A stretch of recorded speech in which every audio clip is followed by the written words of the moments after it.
Legal. Então, eu só tirei a minha imagem aqui para poder. Eu acho que deu um pico aqui na minha conexão, ele caiu, tá, gente? Desculpa. Legal. Então, retomando aqui, foram milhões de blocos de calcário que eles utilizaram na construção, fora a arquitetura interna. E foi um feito extraordinário, né? Porque a pirâmide foi feita em menos de 20 anos, tá? E empregou aí milhares e milhares de pessoas, né? Uma estrutura absurda, um planejamento absurdo, tá? Mesmo sem ter todos os recursos que a gente tem hoje em dia. E pelos cálculos, o pessoal, assim, estima que em menos de 5 minutos um bloco era assentado na pirâmide durante 24 horas por dia, 7 dias por semana, durante 20 anos. Então, vocês imaginam, né, a estrutura e o trabalho que foi feito para que esse tipo de esforço pudesse, ser concluído.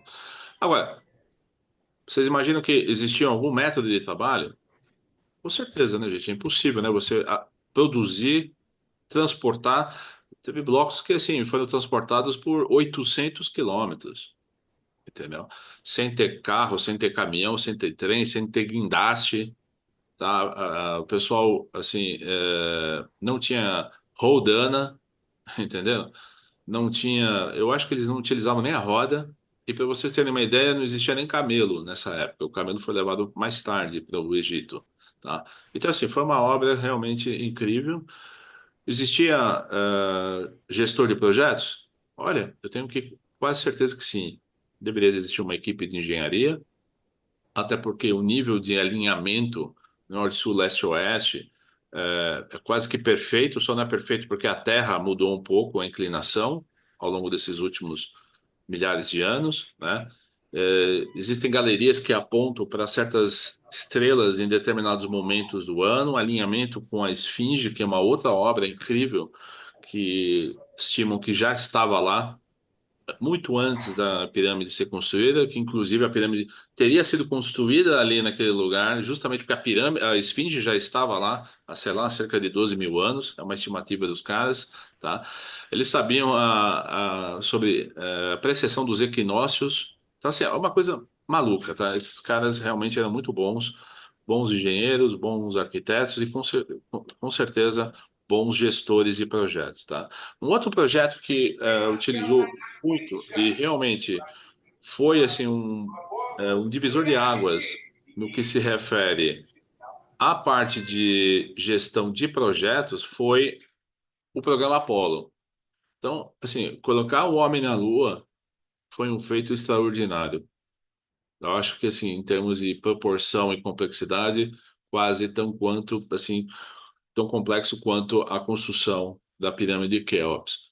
Porque imagina só, construir esse foguete do nada, né? Ele tinha cerca de 150 metros de altura, colocar três caras ali na ponta desse troço, tem aí né, uma explosão brutal para colocar esse objeto no espaço, tirar ele do chão e colocar ele no espaço, mirar para a Lua, né? Sendo que a capacidade e tecnologia que eles tinham nessa época, eu acho que um celular nosso hoje é muito superior ao que eles tinham dentro desse foguete, tá? Dizem que ter uma calculadora nossa normal já teria uma capacidade computacional maior. Então, assim, um feito realmente incrível. E aí, né, depois de lançar o foguete, depois de 3 dias, né, rezar para que entrasse na órbita da Lua. Aí eles separavam os módulos, né? Um maluco ficou dando volta na Lua e dois malucos foram lá e pousaram, colocaram a bandeira, fizeram o que tinha que fazer lá. Depois tinham que retornar para a cápsula, disparar para cima, encontrar com o maluco que estava dando volta lá em volta da Lua, se conectar de novo, disparar o foguete no momento certo para poder voltar para a Terra, entrar na órbita, conseguir não explodir na reentrada, abrir o paraquedas e cair vivo no mar, entendeu? Então, assim, um feito assim realmente de engenharia muito, muito brutal. E nesse projeto foram milhares e milhares de engenheiros, técnicos e tecnólogos que trabalham, cerca de 400 mil, uma quantia absurda de bilhões de dólares que foram utilizados, tá? O interessante é que nesse projeto realmente foram utilizados e registrados diversos métodos de gestão e de controle que acabaram culminando na criação do material do PMI, que é o Project Management Institute, tá? E da elaboração do PMBOK, que é o Project Management Body of Knowledge, né? Então, é um guia de conhecimento sobre gestão de projetos do PMI, e depois, consequentemente, também na certificação PMP, Project Management Professional do PMI, tá? Legal? Agora, alguns aspectos que a gente tem que levar em consideração em gestão de projetos. Por que os projetos falham? E eu digo para vocês, depois de quase 25 anos tocando projetos, na minha carreira, em diversos segmentos, grande parte dos problemas está relacionado à comunicação, à falta de planejamento ou à falta de disciplina no que se refere ao controle, né, e as ações que a gente tem que ter ao longo do desenvolvimento do projeto. Então, 28% não alcançam os objetivos, 70% dos projetos falham, ou por causa do prazo, ou do custo, ou por conta da qualidade requerida, tá? 50% dos projetos são executados acima do orçamento, 51% perde o controle do escopo, 50% dos projetos de TI são cancelados. Então, vocês imaginam a quantidade de dinheiro absurda que é gasta, em projetos que realmente falham e não vão para frente no mercado, tá? Em termos de modo de falha, a gente tem aqui, ó, estimativas de prazos, problemas de prazo, gestão de stakeholders. Stakeholders quer dizer os interessados no projeto, ineficiente. Então, imagina o seguinte, quando eu tocava um projeto com alguma montadora, a quantidade de interessados que tinham dentro de um projeto era absurda. Então, por exemplo, dentro da Volkswagen, tinha, pô, a parte da compras, comprador, supervisor de compras, gerente de compras, diretor de compras. Depois a área da qualidade, todos, todos os engenheiros da qualidade, gestores da qualidade, diretores da qualidade. Aí vem a parte da engenharia, depois o pessoal de logística, de manufatura. Percebe a quantidade de interessados, fora os interessados dentro da minha própria empresa, os gestores, os diretores, a presidência, e depois os interessados externos, que eram os fornecedores, né? Fornecedores de aço, Usiminas, CSN, etc., de dispositivos, de construção de ferramenta, de linha de montagem, de robô. Então, gerenciar todas essas pessoas, as expectativas, as frustrações, o impacto que essas pessoas causam no dia a dia do nosso projeto é assim fundamental para que a gente tenha uma maior probabilidade de sucesso. Gestão de riscos, planejamento insuficiente, né, garantir a qualidade das modificações ou mudanças ao longo do decorrer do projeto, membros da equipe fracos ou problemas com a equipe, conflitos internos ou pessoal não capacitado para trabalhar, né, a falta de um patrocinador do projeto, né, em inglês seria o sponsor, alguém que realmente, né, olha o projeto e vai dar o apoio necessário, seja ele financeiro, seja ele de equipe, de recursos, tá? É, pobre determinação de requisitos ou até mesmo o escopo do projeto. Então, assim, a grande verdade é que ao assumirmos um projeto, ao assumirmos um evento, alguma coisa nesse sentido, o mais provável é que problemas vão ocorrer. A forma a qual a gente se planeja, se prepara, registra, controla, toma as ações, faz a gestão das mudanças, né, faz toda a comunicação garante que a gente tenha uma maior probabilidade de sucesso no decorrer da implantação. Olha, uma coisa é tocar num projeto grande e complexo, como eu tinha, por exemplo, na indústria automobilística, levava um ano, 2 anos, mas tinham milhares de atividades e centenas de pessoas envolvidas. A outra é tocar microprojetos, diversos microprojetos dentro de um mês ou de um trimestre. Então, são formas diferentes de você tocar o projeto, mas cada uma delas deve possuir um método, uma fórmula, um processo, uh, uma equipe preparada para isso, controles, ferramentas de gestão. Então, por exemplo, gestão de riscos. Eu entendo que, por exemplo, um projeto pequeno, curto, de tiro curto, não tem como eu fazer um planejamento robusto sobre gestão de riscos, não tem como eu criar um escopo de projeto enorme, um cronograma enorme. Então, eu tenho que criar uma outra forma de gestão, certo? Olhando talvez o portfólio. num determinado tempo, criando escopos de projeto pré-estabelecidos, criando cronogramas pré-estabelecidos ou planejamentos pré-estabelecidos. Então, a gente tem que criar para cada tipo de portfólio de projeto um modelo específico para a própria empresa.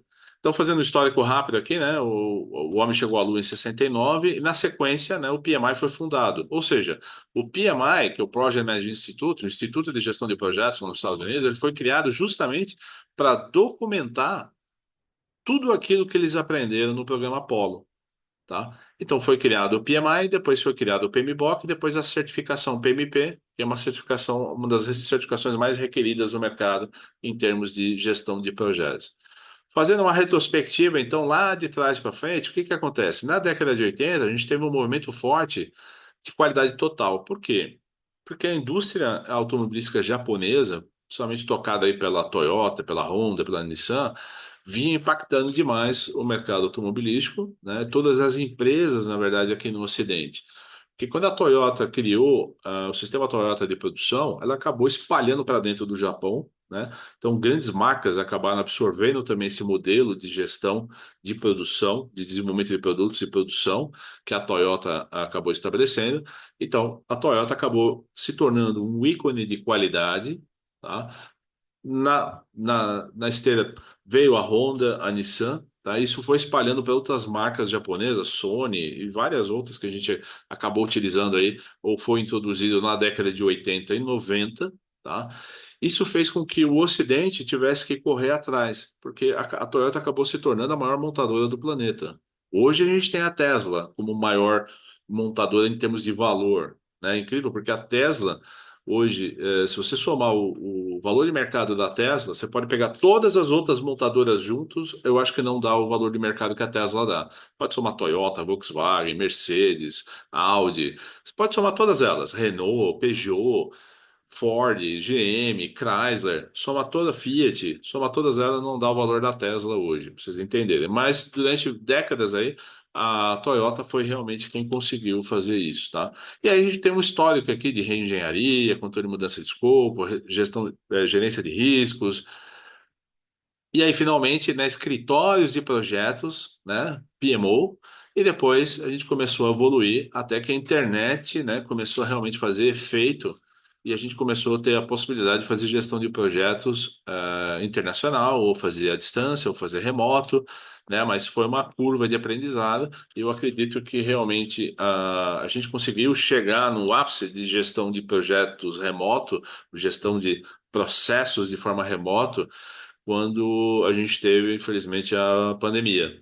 2020, eu acho que foi uma mudança brusca daquilo que já vinha vindo sendo implementado no mercado. Então, hoje, até por conta das plataformas que a gente tem de gestão, né, de processo e projeto, a gente tem um grande diferencial, porque a gente pode realmente fazer uma conferência usando o celular, a gente pode ter acesso a um aplicativo da Amanda aí pelo celular e acompanhar aquilo que está fazendo, ou utilizar ele no desktop, ter uma equipe remota. Então, a gente tem muito mais ferramentas do que a gente costumava ter quando eu comecei a minha carreira profissional. Por exemplo, eu me formei em engenharia em 97, entrei no mercado automobilístico em 98. O que que a gente tinha em 98? Para pensar, gente. Praticamente quase ninguém tinha celular, certo? Só quem era realmente rico que tinha a possibilidade de ter aquele tijolão de celular, né? Qual era a capacidade que a gente tinha de fazer uma reunião virtual? Quase nenhuma, entendeu? Não tinha como, porque quase ninguém tinha internet, se tinha, mas internet de escada era uma porcaria, tá? À medida que as coisas foram evoluindo, e principalmente com a entrada do iPhone, eu não me lembro agora se foi em 2007, quem tem boa memória aí, quando que foi o lançamento do iPhone, 2006, 2007, ali que a coisa realmente começou a mudar, a gente começou a ter rede social, a gente começou a ter algumas plataformas de fazer conferência, então a coisa começou a evoluir. Mas, de fato, trabalhar remotamente usando essas ferramentas, eu acho que foi ao longo da pandemia, ali no começo de 2020, entre 20 e 21, porque antes disso, para vocês terem uma ideia, até 2019, era quase que impossível eu prestar consultoria à distância, eu dar treinamento à distância, ou eu dar aula à distância. Em 2020, eu fiz tudo isso de uma vez. Eu já vinha me preparando em 2018, 2019, porque como a gente tinha feito o desenvolvimento do iDealer para a indústria de concessionárias no mercado em 2011. Então, olha só como a gente estava adiantado, em 2011, a gente fez uma plataforma de gestão online de concessionárias de veículos. Então, a Monday veio depois, a Zana veio depois, todas essas empresas que hoje a gente pode utilizar, né, de ferramentas vieram depois dessa época. Então a gente estava bem antecipado, usando a internet naquela época para fazer esse tipo de controle, de gestão de processos, tá, e de negócios de forma remota. Era possível vender um carro em 2011 sem ter que ir numa concessionária, apesar de nenhuma concessionária ter aceito esse tipo de proposta que a gente colocou para eles. Mas era possível você formatar a sua venda no carro, fazer o financiamento, rodar tudo e aguardar o dia de ir lá e pegar o carro. Era possível ser feito naquela época. Então a gente estava bastante antecipado à nossa época. Claro que a gente pagou um preço caro, né? Porque a internet era uma porcaria, né? Eu começava a fazer implantação no Brasil inteiro e fora, assim, o eixo Rio, São Paulo, Belo Horizonte, tinha poucos lugares que tinha uma conexão de internet boa naquela época. Mas hoje é uma realidade e é assim que a gente vai acabar seguindo o nosso desenvolvimento e cada vez mais a gente vai utilizar essas plataformas colaborativas, né? Elas vêm se integrando rapidamente no mercado. A Monday, para vocês terem uma ideia, já tem mais de 250 mil clientes no mundo, então são milhões de pessoas já fazendo uso da plataforma e os concorrentes dela também. Eu vou deixar aqui uma sugestão de livros para vocês, para quem quer expandir o conhecimento. O próprio PMBOK que eu comentei, o Guia de Gestão de Projetos, mais alguns livros aí de referência, tá? Um outro material interessante para vocês seria a questão do Agile Coach. Então, para empresas que não querem utilizar a gestão tradicional de projetos, querem partir para uma abordagem de gestão ágil de projetos, que foi desenvolvida principalmente pelo segmento de desenvolvimento de softwares, aplicativos e sistemas, tá? Então, a gestão ágil vem sendo utilizada fortemente no mercado, tá? E aí, encabeçando os métodos de gestão de projetos, a gente tem aí o OKR, que foi introduzido aí pelo John Deere no Google, depois eu vou falar um pouquinho mais sobre isso, o método Design Thinking, tá? O método de Scrum e o método Kanban, tá? Kanban, obviamente, já foi utilizado na indústria automobilística lá atrás, foi desenvolvido pela própria Toyota, né? Mas hoje em dia é muito utilizado, inclusive dentro da plataforma Monday, vocês podem ter essa visualização por meio do Kanban, é uma das visualizações, pode ter gráfico de Gantt, pode ter uma visualização de lista, mas pode também ter uma visualização de Kanban. E o Project Model Canvas, ou o método Canvas, de se mostrar o projeto de forma visual, poder acompanhar o projeto de forma visual, utilizando modelos de Canvas que eu vou mostrar para vocês, que inclusive pode ser utilizado também dentro da plataforma Monday, por meio do produto Work Canvas da Monday. Depois eu vou mostrar para vocês, tá? Então, assim, Alexandre, oi, pode falar. eu posso falar um pouquinho? Claro, Aproveitando o que você falou dos livros, eu tenho uma biblioteca aqui no meu setor. Eu sou o William do Ressex, e eu tenho esse livro que você apresentou aí. Eu tenho esse aqui para quem quiser ler, do Scrum, né? A arte de fazer o dobro na metade do tempo, tá? sim, Então eu tenho esse livro aqui. Quem quiser ler, fique à vontade. muito bom. Legal.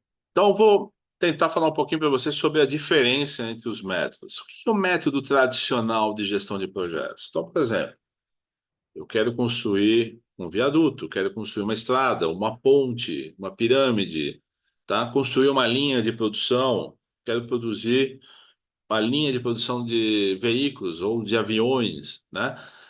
Normalmente é utilizado a gestão tradicional de projetos. Por quê? Eu consigo definir um escopo, eu consigo decompor o escopo de trabalho em pacotes de trabalho, esses pacotes eu consigo decompor em atividades, e aí eu consigo estimar as atividades em termos de custo, de prazo, de recurso, colocar isso numa linha do tempo, certo? Montar um gráfico de Gantt, que é esse gráfico aqui que vocês também podem ter dentro da Monday, tá? E fazer a gestão da implementação do meu projeto. Ou seja, Eu parto de um escopo muito bem definido. Então, quando eu tinha um projeto na indústria automobilística, a gente passava ali 1, 2 meses definindo o escopo, certo? O que é o produto, quais são as normas técnicas, certo? Quais são os testes que o produto será submetido, quais são as características especiais do produto. Então, eu estou determinando o escopo do produto. Aí eu tenho o escopo do processo. Como é que vai ser a linha de montagem? Quais são, né, qual é o takt time de produção, né? Cada minuto ali, quantos produtos tem que sair no final da linha de montagem, certo? Então, por exemplo, você pega uma linha de montagem de carro, não sei se vocês têm ideia, mas em menos de 1 minuto sai um carro pronto. Não sei se vocês sabem disso. E é tudo just in time para trás. Então, se sai um carro em menos de 1 minuto, né? Então vocês imaginam tudo que tem que ser produzido para trás: pneu, roda, painel, os assentos motorista, passageiro, traseiro, lateral de porta, a produção das peças metálicas, a linha de pintura, a produção do motor, a produção do powertrain, sistema de suspensão. Então imagina o que toda a cadeia produtiva, as milhares de pessoas envolvidas, uma quantidade enorme de empresas e fornecedores que têm que trabalhar em just in time, porque não tem lugar para estocar peça dentro da montadora. A montadora tem que receber aqueles caminhões que vêm passando nas empresas e entram de ré dentro da linha de montagem e vão abastecendo a linha de montagem e vai produzindo e sai um carro em menos de 1 minuto. Percebe a complexidade? Então, para que isso aconteça, todas essas empresas que estão para trás acabaram utilizando basicamente o método tradicional de gestão de projetos para implementar, para desenvolver seus produtos e implementar suas linhas de produção. Tudo bem? Agora, a gestão ágil de projetos, isso eu apanhei, né, na minha vida profissional, porque quando eu saí da indústria automobilística, eu tinha assim, meu mindset em gestão de projetos muito claro, que era a gestão tradicional de projetos. Tudo isso que eu falei para vocês. Quando eu entrei na seguradora, a gente tinha uma parte do meu projeto era desenvolver a plataforma comercial, então o sistema, certo? Que seriam implementados dentro dos grandes grupos de concessionárias no Brasil, para a gente poder vender seguros e serviços em todas as concessionárias e todos os segmentos. Agora, o desenvolvimento de um sistema é completamente diferente do desenvolvimento de um produto físico ou de uma linha de montagem. Por quê? Eu não consigo estabelecer um escopo muito bem definido, percebe? Eu não consigo criar esses pacotes de trabalho muito bem definidos, estimar as horas, fazer o sequenciamento, montar um gráfico gigante. Porque o desenvolvimento de um software, né, é quase como fazer uma pintura de um quadro. Você começa de um lado, vai para o outro, apaga, pinta por cima, volta, não é assim? Então, a mudança ela é muito constante, tá? Até porque, normalmente, um sistema, imagina o desenvolvimento da Monday, né? Envolve uma quantidade enorme de clientes. A gente tem um roadmap, né? Um mapa de desenvolvimento constante. Então, novas funcionalidades são liberadas todos os meses, entende? Então, assim, a dinâmica do desenvolvimento de um sistema ela é diferente de um cronograma. E eu juro para vocês, eu tentei, tá, na seguradora, utilizar o gráfico gigante para fazer essa gestão dos sistemas, tá? Mas eu apanhei muito, porque os desenvolvedores têm uma forma muito diferente de trabalho quando comparado com os engenheiros, né, de produto ou de processo da indústria automobilística, entende? Então, uma abordagem teve que ser desenvolvida anteriormente por um grupo que foi até Ken Schwaber e o Kevin Sunderland, que acabou desenvolvendo aquele livro, né, que o colega comentou, né? Esse daqui do Scrum, tá? Somente o Jeff Sutherland que fez esse livro, mas eles dois criaram o método Scrum, tá? Que ele é muito mais voltado para o desenvolvimento empírico de um produto ou de um serviço, certo? O que é o desenvolvimento empírico? Eu vou desenvolvendo em ondas à medida que eu vou conhecendo mais aquilo que eu tenho que desenvolver. Então eles acabaram criando, bebendo da água de novo da Toyota, olha que interessante. Eles beberam novamente da Toyota, principalmente no que se refere ao Kanban, tá? Eles fizeram uma adaptação porque o Kanban é para gestão de processos, única e exclusivamente para gestão de processos. Mas o que eles fizeram? Eles fizeram uma adaptação entre Kanban e um método Obeya, que é War Room em japonês, é quase isso, né?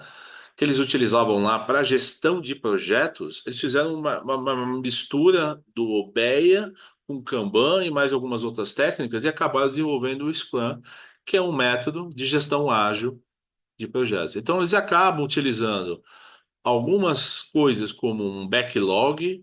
Então, em vez de fazer um escopo rígido de projeto, né, como a gente fazia na indústria automobilística, e a gente rezava para não ter mudança, porque eu fazia o escopo, né, ficava lá um mês, 2 meses desenvolvendo o escopo. Com base no escopo, eu começava a fazer o planejamento.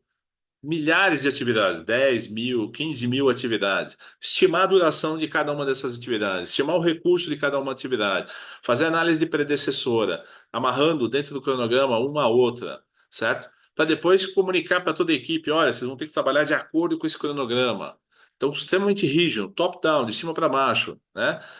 Só que aí entravam as mudanças. A engenharia liberava a mudança, engenharia de produto, engenharia industrial, o cliente pedia mudança, a logística pedia mudança, o departamento de compras. Então era um inferno, porque eu tinha que ficar revisando esse cronograma. Tá?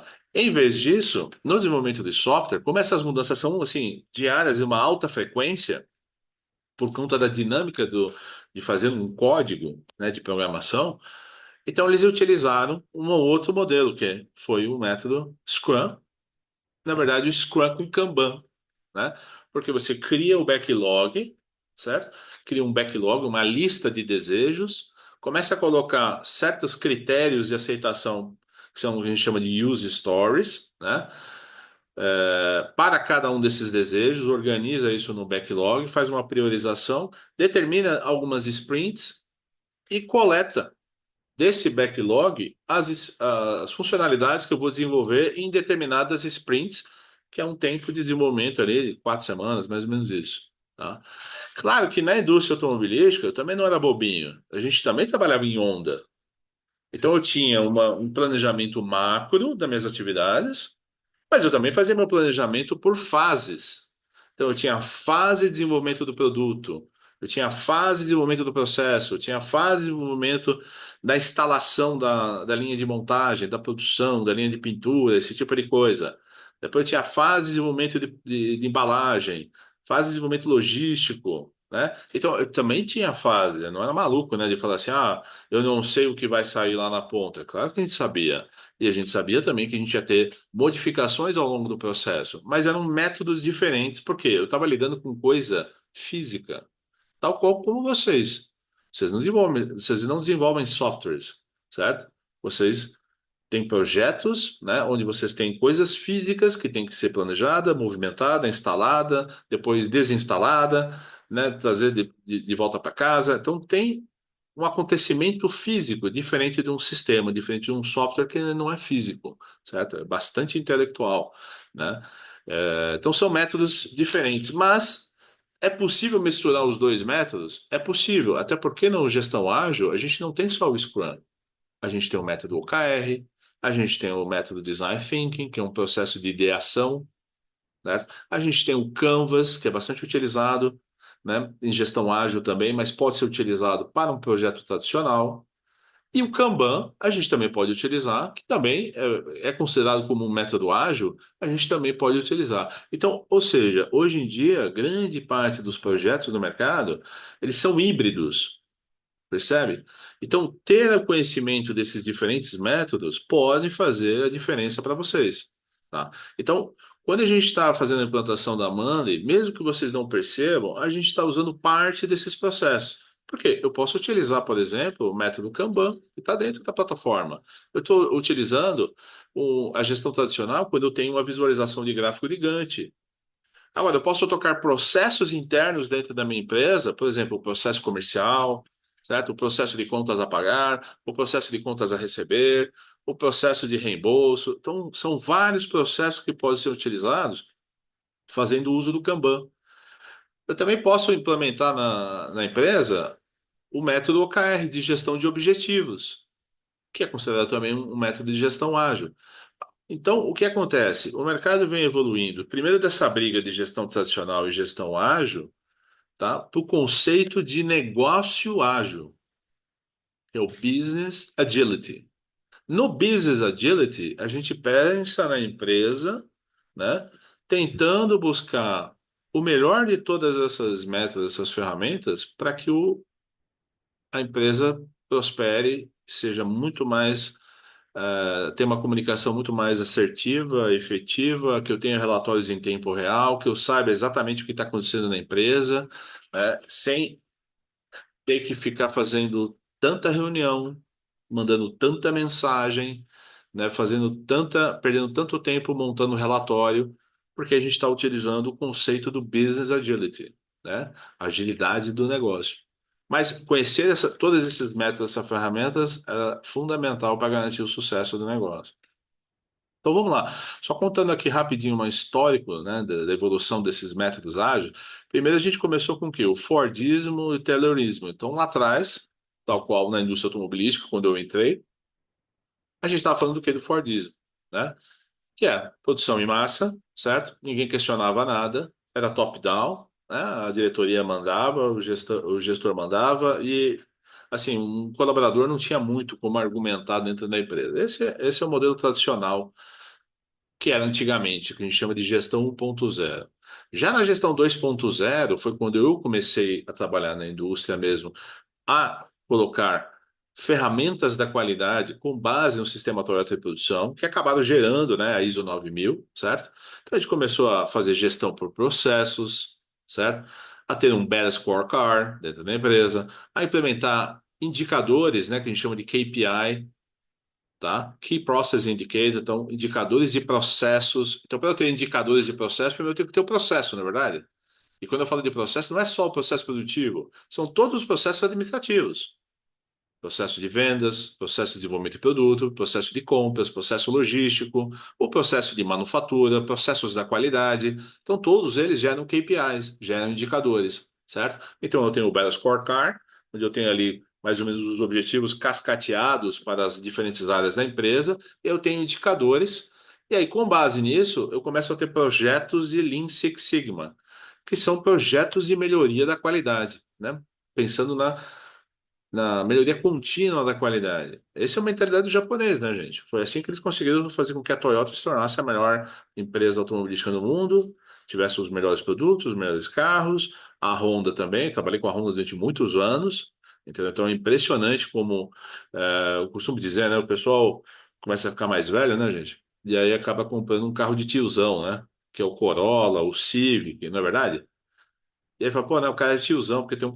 Não é, porque ele já apanhou tanto, com tanta porcaria que ele já comprou ao longo da vida, que aí chega uma hora, o nível de maturidade dele chega e fala, não, eu tenho que comprar alguma coisa que não vai quebrar mais, que vai durar 1 milhão de quilômetros, né? Que vai ter um custo de manutenção baixo. Então ele acaba virando um tiozão e compra um Corolla, um Civic, né? Por quê? Porque o japonês é chato. Ele é chato. O alemão também é chato. Eu trabalhei com o alemão durante 11 anos. Eles são também perfeccionistas, né? Então, mas por que que eles chegaram nesse nível? Por causa disso aqui, tá? O Total Quality Management, né? São filosofias de trabalho que foram introduzidas aí lá na década de 90 aqui no Brasil, mas lá para o Japão na década de 80, 60, 70, na década de 80. Então colocaram a empresa, a indústria japonesa na frente do Ocidente, e depois o Ocidente começou a correr atrás, tentando implementar a ISO 9000 e todas essas normas automotivas que eu comentei com vocês. Depois que a gente começou a desenvolver software, né, para valer mesmo ali na década de 90, aí começaram a surgir outros métodos, como o método OKR, que foi introduzido no Google, foi primeiro desenvolvido na Intel, né? E o John Deere acabou levando para o Google quando o Google ainda era uma empresinha de garagem, certo? O método Design Thinking, o método Canvas, o Scrum e o Kanban também foi incorporado nesse modelo, porque eles beberam também da água, né, da Toyota, tá? Então a gente acaba tendo aqui alguns métodos que eu julgo como chave e eu desenvolvi uma série de treinamentos com relação a isso. Então, OKR Design Thinking, Canvas, Scrum e Kanban. Quando eu comecei a estudar isso daqui, dar aula, fazer, né, pós-graduação, né, dando aula em pós-graduação, dando treinamento, dando consultoria no mercado, eu percebi o seguinte: bom, tem muita gente se certificando como Scrum Master, Scrum Product Owner, que são papéis dentro do Scrum, pessoas estudando Kanban, revisitando isso, dando OKRs, dando certificações, design thinking, mas dentro das empresas não existia uma organização nada muito bem desenvolvida, tal qual eu sentia a falta, por exemplo, do PMBOK, do PMI, que é o guia das melhores práticas de gestão de projeto tradicional naquela época, né? Então, o que que eu fiz? Eu acabei desenvolvendo um modelo, uma jornada, né, que facilita a interpretação de quem vai usar esses métodos de forma combinada. Então, por exemplo, como entrada do processo de desenvolvimento, eu não deveria ter nenhum projeto dentro da empresa se eu não tivesse OKRs pré-estabelecidos como ponto de partida. Então, se eu não tenho um objetivo, eu não deveria ter um projeto solto na empresa que não estivesse atrelado a um objetivo, percebe? Então, se eu tenho objetivos de vendas, departamento de vendas, objetivos do financeiro, certo? Objetivos de marketing, eu tenho objetivos na manufatura, eu tenho objetivos no, sei lá, onde quer que vocês queiram dentro da empresa. Se eu não tiver esses objetivos pré-estabelecidos, eu não deveria ter projetos. Certo? Então, essa é mais ou menos o conceito. A partir do momento que eu tenho um objetivo, né, eu tenho que ter resultados chaves, os key results, para saber se eu estou atingindo esses objetivos ao longo do tempo. Tudo bem? A partir daí, eu começo a fazer um processo de ideação, que é o design thinking, para descobrir como eu vou desenvolver o meu projeto. Que é uma coisa que normalmente, na minha época, lá atrás, na indústria automobilística, eu nem parava para pensar nisso. A ideação. Como é que eu saio do ponto A? Como é que eu vou chegar no ponto B? Certo? No caso de vocês, eu vou deixar uma coisa assim bem clara. Quando você recebe o pedido de compra, até o dia que você tem que encerrar o projeto e trazer os equipamentos de volta, qual é a jornada de tudo isso? Entende? Quais são os passos de tudo isso? Essa viagem, essa jornada na linha do tempo, se desenhada, passada por um processo de ideação, você fica muito mais sob controle, porque você sabe quais são os pontos do que fazer em cada momento. Então, basicamente é isso. A ideação. Então, por exemplo, eu tenho um veículo a ser desenvolvido, e eu tenho objetivos, eu tenho métricas a serem cumpridas. O que eu devo fazer nessa jornada de desenvolvimento para que isso aconteça? Ou eu tenho um produto a ser, um infoproduto a ser vendido num site. Qual é a jornada do cliente? Bom, primeiro, deixa eu pensar. Ele vai fazer uma busca no Google, certo? Treinamento de gestão de projetos. Ele faz uma busca no Google. Se eu não fizer na Figueiredo uma campanha de Google Ads dentro do Google, ele não vai me achar dentro do Google, certo? Então, esse é o primeiro ponto, certo? O, o cliente ele vai fazer a busca no Google. Na busca do Google, ele vai cair numa página no meu site. Então, minha página tem que estar preparada para isso. Depois, ele tem que ter uma jornada dentro da minha página, dentro do meu site, até chegar num botão chamado Call to Action, né, um botão de ação, né, que ele vai clicar e falar assim, não, eu quero agendar uma reunião com o Alexandre. Então, percebe, esse passo a passo é a jornada do cliente, né? Isso pode ser convertido também num projeto. Qual a jornada do projeto? A partir do momento que eu sei qual a jornada do projeto, eu posso testar hipóteses, né? Eu posso fazer protótipos, eu posso fazer um mock-up e pensar como é que será o meu produto. Então, o desenvolvimento do produto, o desenvolvimento do serviço, ele está dentro do design thinking. A partir do momento que eu tenho isso concluído, eu posso fazer o quê? O meu plano que para mim era o escopo de projeto na indústria automobilística, aqui eu posso documentar por meio de Canvas. Por que o Canvas? Porque o Canvas ele é visual. Ele é muito mais prático do que eu entregar para vocês um documento de 200, 300 páginas, percebe? Ninguém vai ler. Eu tentei fazer isso. Eu fazia o escopo de projeto e passava para a minha equipe. Ninguém lia porque eles confiavam que eu sabia o que tinha que ser feito. Então ficava todo mundo me perguntando o que tem que ser feito agora. Essa semana, o que tem para fazer? Qual a sequência do trabalho? Pô, você não leu o escopo? Você não viu o cronograma? Não, ninguém viu. Nem o cronograma, nem o escopo. Então ninguém sabe o que tem que ser feito. Então, o método Canvas, ele é muito favorável porque ele é visual, tá? E você pode colocar esses Canvas, diferentes Canvas, dentro de uma sala e criar um war room, em japonês, o tal do Obeya. Essa foi uma prática que eu acabei introduzindo lá na VEG, em Santa Catarina, que é criar primeiro um escritório de gestão de projetos, né? Classificar os projetos em níveis de complexidade. Depois, para diferentes tipos de projetos complexos, eu tenho equipes dedicadas dentro de war rooms ou obeias, e as informações estarem nas paredes por meio de Canvas, tá? Que tudo isso também pode ser feito de forma online, certo? Essa vai ser a segunda fase do meu projeto de consultoria lá na VEG. É tornar isso tudo online agora, né? Se Deus quiser, por meio da Monday. Então, o Canvas, ele ajuda a fazer isso. Eu vou mostrar para vocês diferentes tipos de Canvas que podem ser utilizados. A partir daí, eu tenho que executar. Então, se eu vou utilizar o método Scrum com Kanban, ótimo. Então, eu vou fazer, né, o planejamento do meu backlog, depois eu vou planejar as minhas ondas de trabalho ou as minhas sprints à linha do tempo e vou pegar desse backlog as funcionalidades ou as atividades ou os pacotes de trabalho que eu tenho que desenvolver ao longo dessas semanas, né, ou meses de desenvolvimento. E eu vou utilizar o Kanban, que é uma ferramenta extremamente visual de acompanhamento daquilo que tem que ser desenvolvido, certo? Até que eu chego no momento eu tenho um produto ou um incremento de produto a ser liberado. Então eu tenho um outro ciclo de desenvolvimento que fica em looping, né? Sprint um, Sprint 2, Sprint 3, eu fico dando essa volta, né? Sempre voltando no backlog, faço o planejamento da minha sprint, ou seja, meus próximos 2 a 4 semanas, certo? Pego essas atividades e coloco na esteira do Kanban e faço uma revisão, né, daquilo para ver se eu atingi, né, as especificações daquilo que eu estou entregando, faço uma retrospectiva e volto de novo para o backlog e começo novamente o loop até terminar o produto. Então, essa jornada que eu chamo de jornada de desenvolvimento do produto ou do serviço, né, que eu acabei desenvolvendo no método War Room.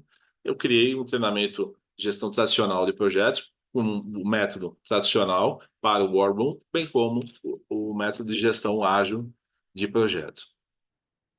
Legal? Então, voltando para o AKR, né? Vamos começar a falar agora de cada um desses métodos aqui que a gente estava conversando. O método AKR é um método de gestão de objetivos. Então, ele surgiu lá na década de 80, foi implementado, né, pelo Andy Grove, que é o fundador da Intel, né? E aí começa a pensar o seguinte, gente. A Intel, uma das maiores empresas, né, visionária em termos de desenvolvimento, principalmente de chips, utilizou o método OKR de gestão de objetivos. Tudo bem? Pô, deu super certo, né? Até porque a Intel é uma das maiores empresas que tem no planeta. Aí o Andy Grove, né, tinha um funcionário chamado John Deere. John Deere acabou saindo da Intel, né? E em 99 entrou no Google, quando o Google ainda era uma empresinha de fundo de garagem, certo? E o que que ele fez? Como era uma startup, né? Os sócios lá, os dois sócios, não tinha nenhum método de trabalho. Ele não tinha ISO 9000, não conhecia nada do sistema atual de produção, não sabia nada sobre gestão de empresa, não tinha nada. Então o John Deere falou: olha, por que a gente não usa o método OKR que foi utilizado na Intel? Bom, para surpresa de ninguém, o Google se tornou uma das maiores empresas do mundo, certo? E muitas outras empresas acabaram utilizando o método. Então, Spotify, Dropbox, LinkedIn, Airbnb, Walmart, a própria Google, o ING, o Twitter, Natar e muitas milhares de outras empresas, tá? Então, por exemplo, eu já dei treinamento de OKR na própria VEG, já dei treinamento no Banco do Brasil, certo? E várias outras empresas, na Ginomoto. Então, assim, imaginem as milhares de empresas que usam o método OKR, né? Em grande parte, o próprio Microsoft utilizou, né? Então, várias e várias empresas, especialmente as maiores empresas do mundo, acabaram utilizando o método OKR de gestão de objetivos, justamente porque é a coisa mais lógica a se fazer, a fim de garantir que nenhum projeto, nenhum produto saia da empresa que não esteja atrelado realmente a um objetivo. E o método de gestão de objetivo passou por um momento de evolução. Ele começou lá atrás com o Peter Drucker, tá? Com o MBOs, né? Que é o Management by Objectives, nada mais é que uma gestão de objetivo cascateado, tá? A gente teve também o Balanced Scorecard, que também é uma derivada disso, tá? O método SMART, do Jorge Duran, lá na década de 80, né? Onde a gente usa, até hoje, até para confeccionar os OKRs, a gente acaba utilizando o modelo SMART, tá? Para garantir que, né, o objetivo ele seja específico, ele seja mensurável, ele seja temporal, ele seja atingível. Então, essa lógica é muito boa. Lá na década de 90, 80, 90, que eu falei para vocês, foi introduzido os KPIs, muito derivado da ISO 9000, tá? Quando a gente passou a fazer gestão por processos e aí utilizar KPIs como processo e depois, na sequência, né, o método OKR, não criado pelo John Deere, mas foi difundido para o mercado como um método de gestão de objetivos, tá? Existe uma grande diferença entre OKRs e KPIs, tá? KPIs são utilizados para monitorar processos existentes. OKRs são utilizados para desenvolver novos produtos, resolver grandes problemas, certo? Ah, estabelecer novos níveis de operação. Então, vou dar um exemplo. Eu até posso utilizar um KPI como input para gerar um OKR. Então, eu vou dizer o seguinte: imagina que eu estou monitorando um indicador de acessos ao site, ao meu site, beleza? E por alguma razão ele começa a cair. Então, isso pode servir como input para eu gerar um OKR para elevar novamente o meu nível de acessos dentro do meu site. Então, o OKR, ele traz para a gente, né, os objetivos para que a gente possa criar projetos, eventos ou iniciativas para que eu possa colher um resultado, certo? Um exemplo de OKR, por exemplo, expandir a minha operação para outro estado, expandir para outro país, elevar o nível da qualidade do meu produto, elevar o nível de satisfação do meu cliente, atingir níveis recordes de faturamento, atingir níveis recordes de resultado operacional da empresa. Então, esses são objetivos. A partir desses objetivos, eu acabo criando o quê? Iniciativas, projetos para que isso acabe acontecendo. E depois que esses projetos são implementados, novos processos são revisados, eu posso utilizar novamente indicadores para fazer o monitoramento desses projetos, tá? Desse processo. Então a gente acaba tendo um ciclo também constante de basicamente melhoria contínua. Porque todo trimestre eu traço objetivos, eles não podem ser muitos, devem ser poucos para cada departamento ou para a empresa como um todo, nível estratégico, tá? Depois eu faço o alinhamento e o planejamento desses OKRs, eu faço uma revisão deles semanalmente, né? E depois um fechamento de uma revisão no final do mês, né?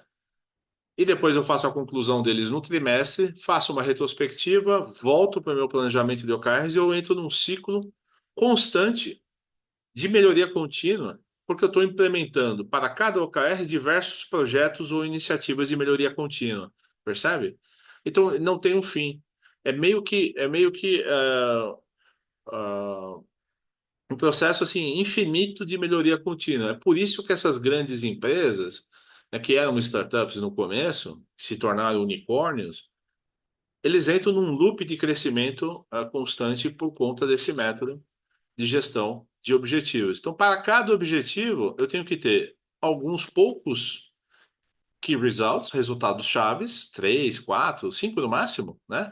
E bem poucos objetivos para um ano inteiro, entende? Não posso ter muita coisa. Porque se eu tiver muita coisa, eu não vou cuidar. Eu não vou fazer a minha implantação da forma correta. Então, eu tenho que ter poucos objetivos. Eu imagino o seguinte: objetivos estratégicos, eu tenho que ter assim, três, quatro, cinco no máximo no ano.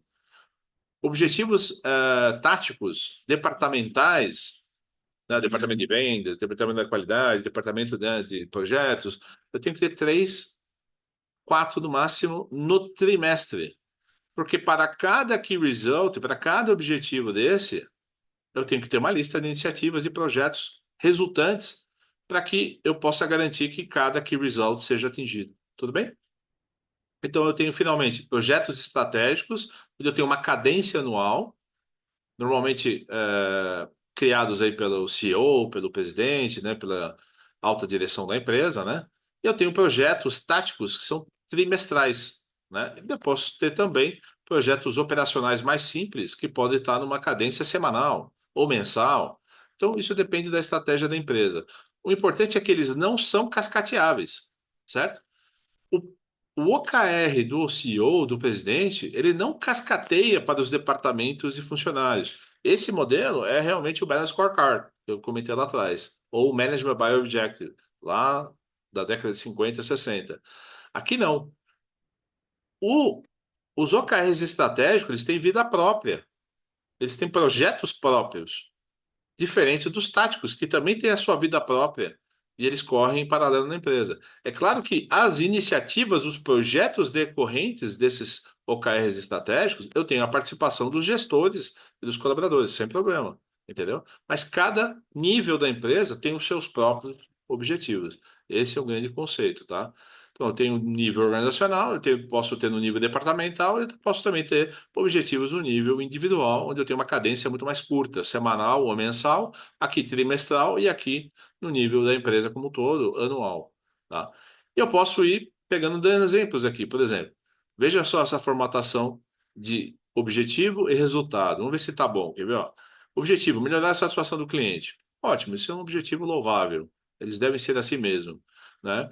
Tem que inspirar as pessoas a melhorar a performance da empresa. Vamos ver o desenho desse resultado-chave. Conseguir 200 respostas de pesquisa de satisfação. Esse não é um modelo muito bom de resultado-chave. Porque conseguir 200 respostas de pesquisa de satisfação não garante que eu aumentei a satisfação do cliente, percebe? Simplesmente quer dizer que eu colhi 200 respostas. Agora, em vez de colocar dessa forma, se eu tivesse colocado atingir um nível de 80%, acima de 80% de satisfação, aí sim é um indicador de que eu estou atingindo a satisfação do meu cliente.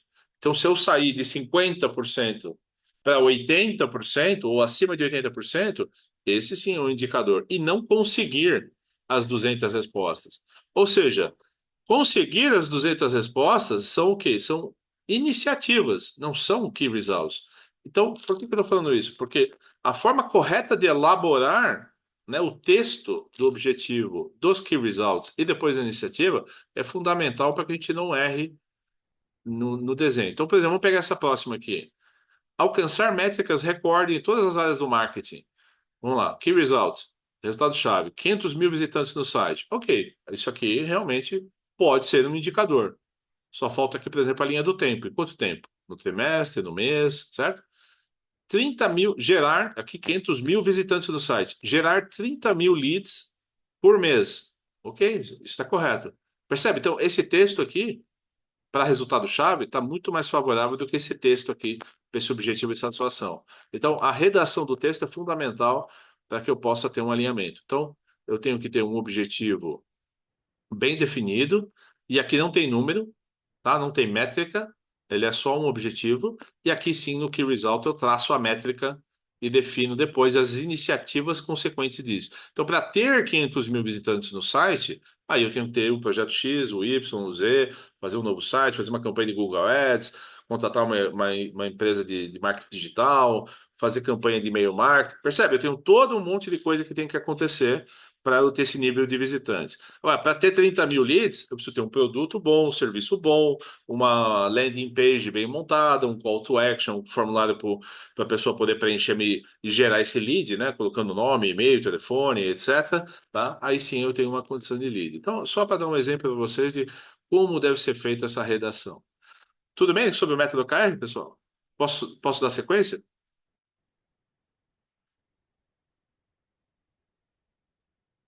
Ótimo. Ninguém reclamou, ninguém perguntou. Vamos em frente.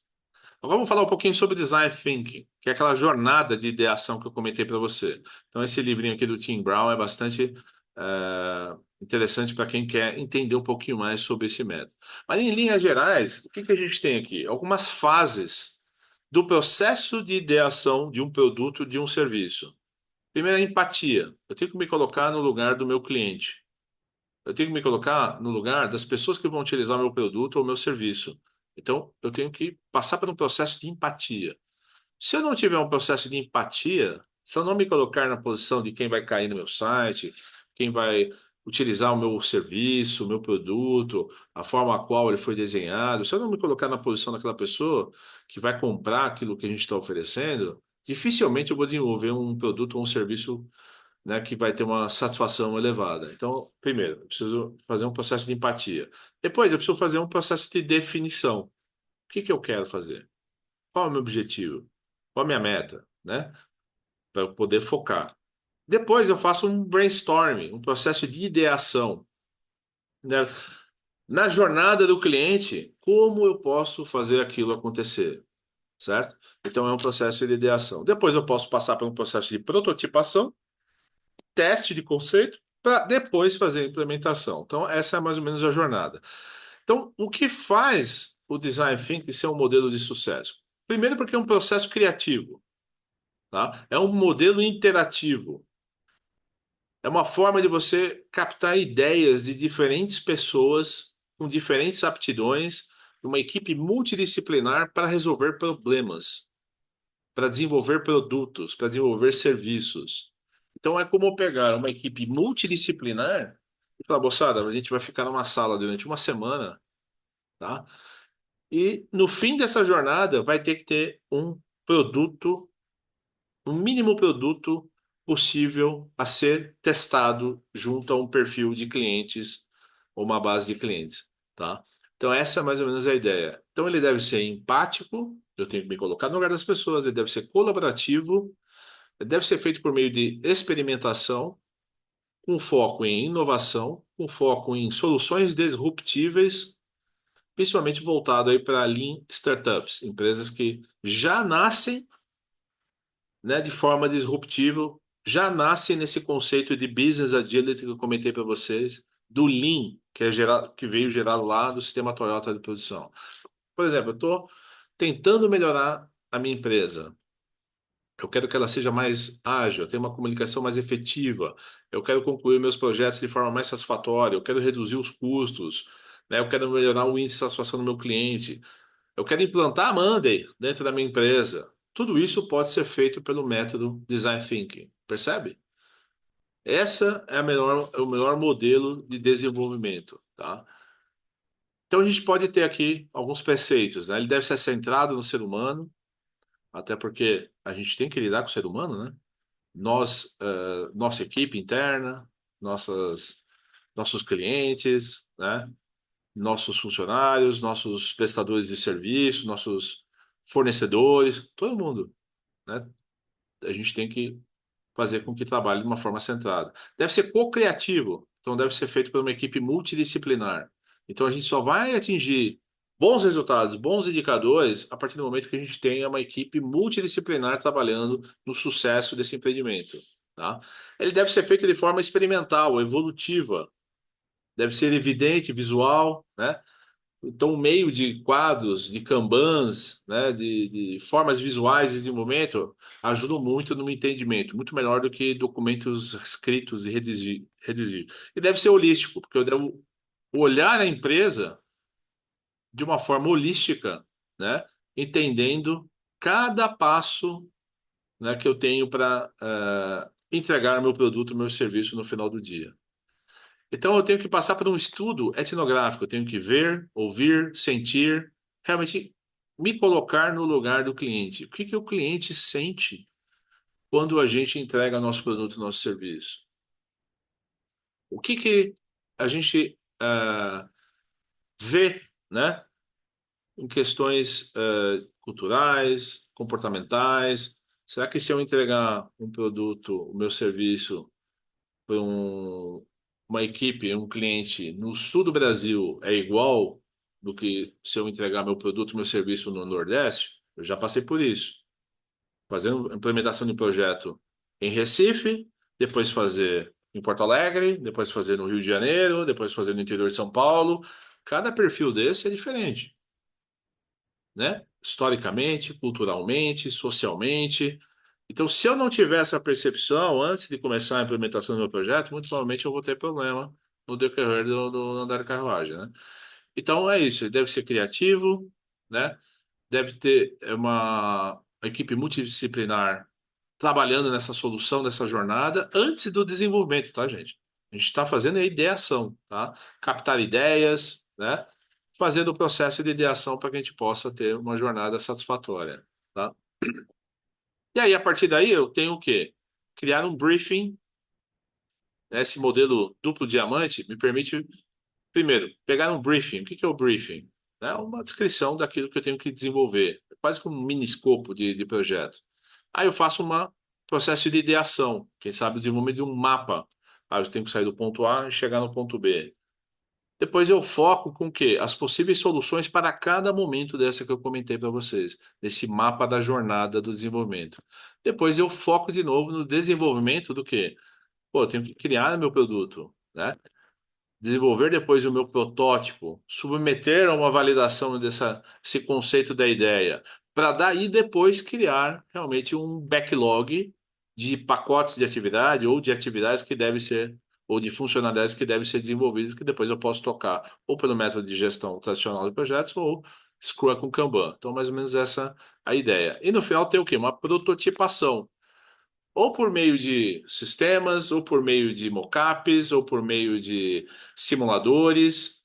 Então, se eu tenho um projeto grande, né, eu tenho que colocar lá uma grande quantidade de equipamento, muita coisa pode dar errado, seria interessante eu fazer uma prototipação. Então, por exemplo, fazer a montagem de uma linha de produção na indústria automobilística não é brincadeira, não dá para errar, entendeu, gente? Não dá para errar. Né? Então, ou se for errar, eu vou errar muito pouco. Então, antes de fazer isso, eu tenho que prototipar a linha de produção. Como a gente faz isso? Por meio de simuladores. Então, existem simuladores onde você monta toda a linha de montagem, robôs, você faz cálculo de takt time, né, de ociosidade de máquina, ociosidade de operador, quantidade de empilhadeira, quantidade de estoque, tudo isso você monta em simuladores. E é assim que o pessoal faz o projeto de desenvolvimento de linhas de montagem. Pô, mas Alexandre, meu projeto é menor, é mais curto, é mais simples. Mas algum tipo de prototipação vocês podem fazer, entendeu? Algum tipo de ideação vocês devem fazer. Nem que acabe fazendo alguns modelos específicos, mas se você tem projetos grandes, por exemplo, sei lá, um show do Guns N' Roses, vocês têm que ir lá e colocar um monte de equipamento lá dentro para tocar esse evento. O que pode dar errado? Então vamos desenhar, vamos fazer um mapa da jornada. Eu vou pegar equipamentos, fazer uma lista, depois eu separar o material, depois transportar todo o equipamento, instalar tudo. Percebe? Todos esses pontos são passíveis de problemas. Então, o que fazer para evitar o problema em cada um desses pontos? Esse é um processo de ideação, entendeu, gente? Eu estou me cercando, né? Até que eu chego no momento e falo assim, não, eu entendi a minha jornada do meu projeto. Eu entendi a jornada do meu processo. Agora eu vou documentar isso por meio ou de um escopo de projeto ou por meio dos Canvas, que a gente vai falar daqui a pouquinho. Certo? Essa é mais ou menos a ideia. Existe um método também chamado Sprint, que foi desenvolvido pelo Google Venture, pelo Jake Snap, tá? É, que é bem cadenciado, porque o método Design Thinking ele é meio assim filosófico, né? Aí o que que o Google fez? Criou o método Sprint, onde ele colocou de forma cadenciada o que vai acontecer no dia um, o que vai acontecer no dia 2, o que vai acontecer no dia 3, no 4 e no 5. Então, ao longo de uma semana, você tem que terminar esse mapa. Então, se eu tenho algo relevante a ser desenvolvido, um produto, um serviço importante para a minha empresa, pô, o mínimo que eu preciso fazer é me planejar, certo? Fazer esse processo de ideação. Então, uma semana de uma equipe multidisciplinar é muito melhor eu gastar essa uma semana com essa equipe do que eu atrasar o projeto, tomar uma multa ou perder a credibilidade no mercado. Percebe a importância disso? As pessoas vão parar para planejar as coisas, né? Se eu tenho que fazer o desenvolvimento de uma linha de produção, eu tenho que parar, eu tenho que planejar aquilo, eu tenho que simular aquilo. Então, nada mais é do que um processo de ideação. Se eu estou desenvolvendo um produto novo para lançar para o mercado, eu tenho que passar por um processo de ideação.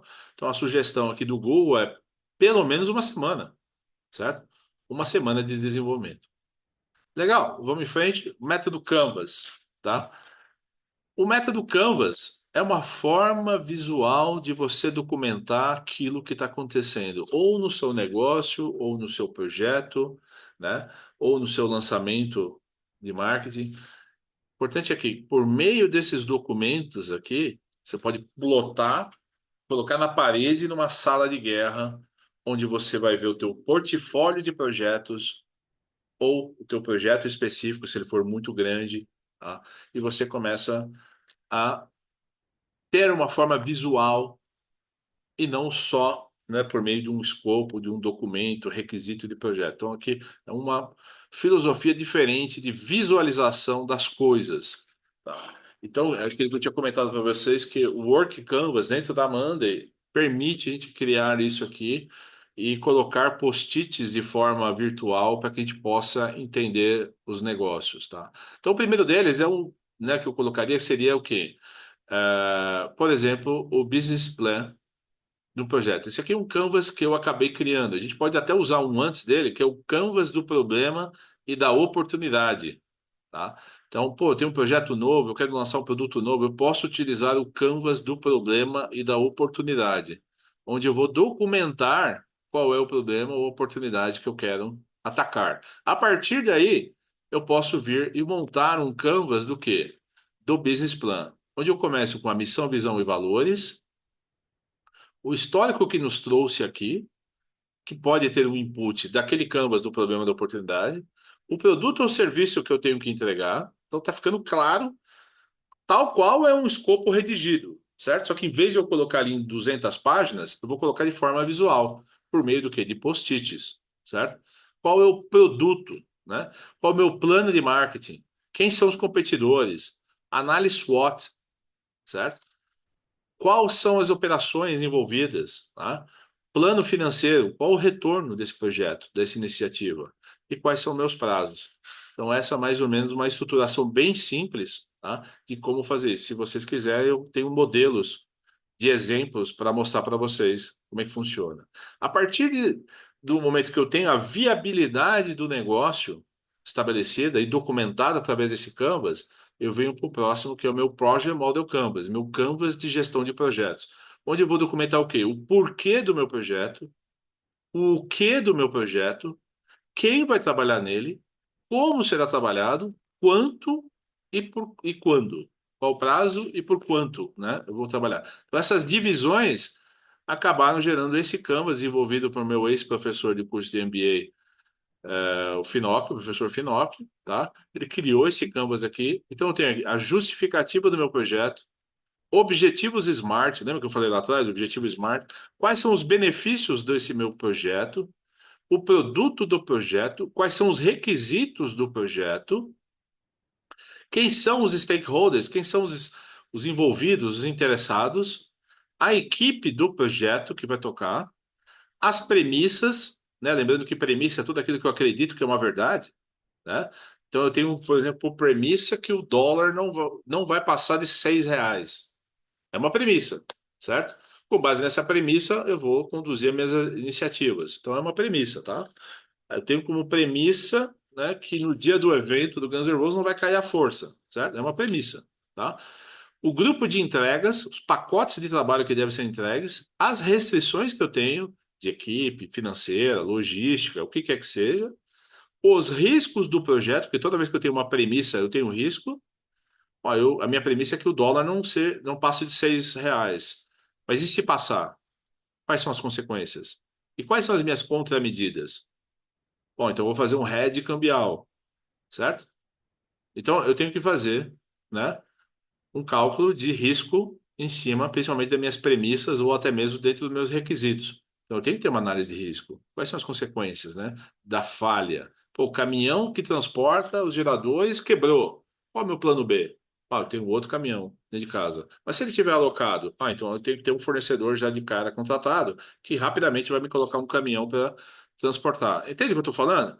Se a minha equipe ficar doente, né? Uma vez eu estava tocando um projeto em Salvador, eles decidiram jantar naquele restaurante Iemanjá, né? Muqueca, aquela coisa toda, e eu perdi a minha equipe durante 6 dias. Os caras não conseguiam sair do hotel, entendeu? E o plano B, né? Então tudo tem um risco, né? Então, principalmente eventos curtos assim, a gente tem vários riscos. Dos grupos de entrega, eu tenho que ter na linha do tempo quando que tem que acontecer e, finalmente, os custos envolvidos para cada pacote desse ser realizado. Então, é um canvas de gestão de projetos. Pô, Alexandre, eu não vou fazer um gráfico de Gantt com 10 mil linhas para planejar, mas ter o projeto, pelo menos, documentado dessa forma é o mínimo que a gente espera, entendeu, gente? Pô, eu tenho 10 projetos simultâneos, então eu tenho que ter 10 desse aqui montado, colocar isso na parede, porque as pessoas não têm tempo de pegar documentos e ler. Então, quanto mais visual isso for, melhor vai ser. Então, ter uma sala de guerra, né, um war room, com esses planos montados, além da plataforma colaborativa, claro que você também pode ter isso aqui dentro da plataforma colaborativa, certo? Em vez de colocar numa parede, você vai ter um war room online. Essa é a grande vantagem de ter uma plataforma colaborativa, tá?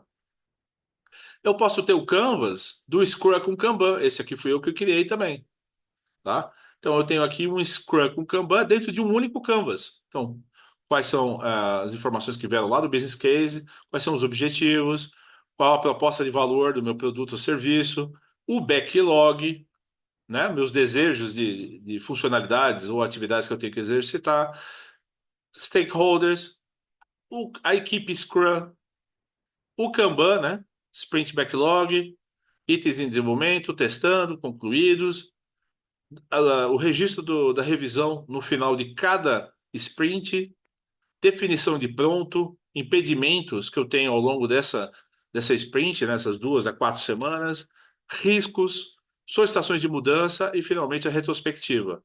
Então, eu tenho um Kanbanzinho aqui, de forma registrada no Kanban, e um Burn-Down Chart que eu vou mostrar para vocês daqui a pouco. Então, esse é um Canvas que eu acabei desenvolvendo, e mais um outro Canvas que eu desenvolvi, que é o lançamento de um produto por meio do marketing, né, digital. Então, também, justificativo, objetivo e benefício, produto, canais de divulgação. Eu vou divulgar no Facebook, no Instagram, no LinkedIn, vou mandar um e-mail marketing, vou fazer uma campanha de Google Ads. Quais são os canais?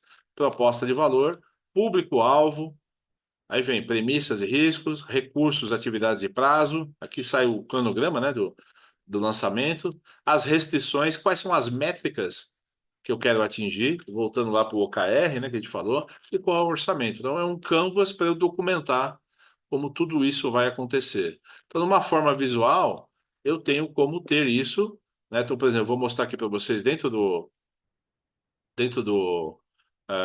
Work Canvas da Monday, né? Que é um quadro branco infinito, onde eu posso vir aqui e montar como se fosse o meu war room, né? Minha sala de guerra, e vim aqui, e junto com a minha equipe, começar a me concentrar no desenvolvimento. Bom, qual é o problema, qual a oportunidade? Quais são os usuários, clientes, qual é o problema, ações de contenção, ideias e soluções. Então, eu posso ir colocando post-it. Uma equipe multidisciplinar pode fazer a montagem disso. A partir daí, por exemplo, eu posso utilizar também um canvas da persona. Quem é o meu cliente? Ah, é o departamento de compras da empresa, é o comprador. Então, eu faço um Canvas. Quando eu fazia campanha de lançamento, eu precisava vender, sei lá, 50 Civics no final de semana, quando eu estava lá no Sul. A gente definia qual que é a persona do comprador do Civic. Vai ser um gurizão de 18 anos? Não, certo? É alguém aí na faixa dos 50 a 60, certo? Então eu tenho que começar a pensar, qual que é o perfil dessa pessoa? Qual o poder aquisitivo dessa pessoa? O que que essa pessoa pensa? O que que ela ouve? O que que ela sente? Por que que ela vai comprar um Civic? Normalmente, é para esfregar na cara do vizinho, né? Ou da família no churrasco, vai mostrar que ele tem um Civic. Então eu tenho que pensar como essa pessoa, né, pensa, sente, o que ela fala, para eu poder montar uma campanha direcionada para esse público específico. A partir daí eu tenho também o canvas da empatia. Então, já que eu defini a persona, agora eu tenho que ver o que que a pessoa vê, o que que a pessoa fala, o que que ela ouve, né? O que que ela tem para fazer, o que que ela pensa, o que que ela sente. Esse aqui é um mapa de empatia com a persona. Então, se eu tenho um projeto complexo, importante, eu tenho que definir a persona que eu vou atingir e depois fazer um mapa de empatia com essa pessoa. Para daí fazer um processo de ideação, e eu posso registrar meu processo de ideação dentro do Canvas do Design Thinking. Olha que interessante. Lembra aquele duplo triângulo que eu mostrei para vocês? Então, eu tenho aqui várias informações que são registradas no processo de ideação nesse Canvas. Depois eu tenho o Canvas do negócio. Então eu tenho um projeto grande, o Show Guns N' Roses, né? Qual que é a minha missão, visão e valor? Qual que é o histórico? Qual que é o meu produto? O que que eu vou entregar para o show do Guns N' Roses? Qual que é o meu plano de marketing? Meus competidores? Análise SWOT, né? Quais são as minhas operações? Eu detalhar minhas operações. Qual que é o meu plano financeiro para eu dar resultado nesse projeto? Qual é o meu plano de prazos para implementar? Beleza. O negócio é viável? Dá retorno? Ótimo. Então agora ele vai virar um projeto. Aí eu uso o Canvas do projeto. Eu documento aquilo que vai ser o meu projeto. A saída desse cálculo financeiro aqui que eu mostrei, o plano financeiro, pode ser um cálculo de viabilidade econômica, onde eu faço um cálculo de payback, né? Um cálculo de TIR, de NPV. Pô, então eu vou investir para o projeto Guns N' Roses, ele vai me custar, sei lá, alguns milhares de reais. Será que vai dar retorno? Vai dar resultado? ou se eu vou desenvolver um produto e vou colocar no mercado, ele vai dar resultado se eu colocar um investimento para desenvolver esse produto. Então, é um cálculo de viabilidade econômica. Depois, finalmente, um outro canvas, que é o do lançamento do produto. Então, percebe?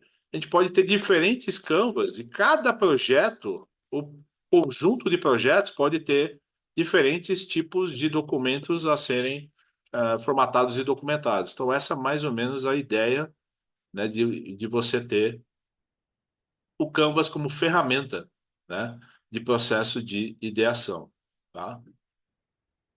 Voltando para nossa trilha, a gente tem o método Scrum.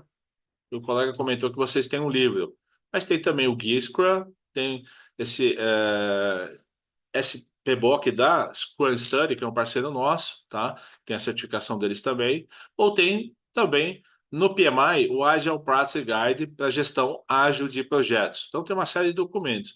O método Scrum nada mais é do que, lembra aquela saída do Canvas? Eu tenho como formar o quê? Meu backlog, minha lista de desejos, aquilo que eu tenho que realizar. Aí eu começo a criar o quê? Tirar elementos daqui para fazer o meu plano da minha sprint. O que que é sprint? Sprint é uma janela, né, de 2 semanas a 4 semanas de coisas que eu tenho que fazer nesse pequeno período. Aí eu crio uma sprint backlog, uma equipe multidisciplinar faz a tocada, né, do desenvolvimento dessas atividades. Diariamente eu tenho uma daily scrum, que é uma reunião de 15 minutos, que é essa ideia que veio também da linha de produção, tá, gente? Que é aquela reunião de início de produção que a gente sempre tem. Cada turno, né? Cada turno entra, começa com uma reuniãozinha rápida.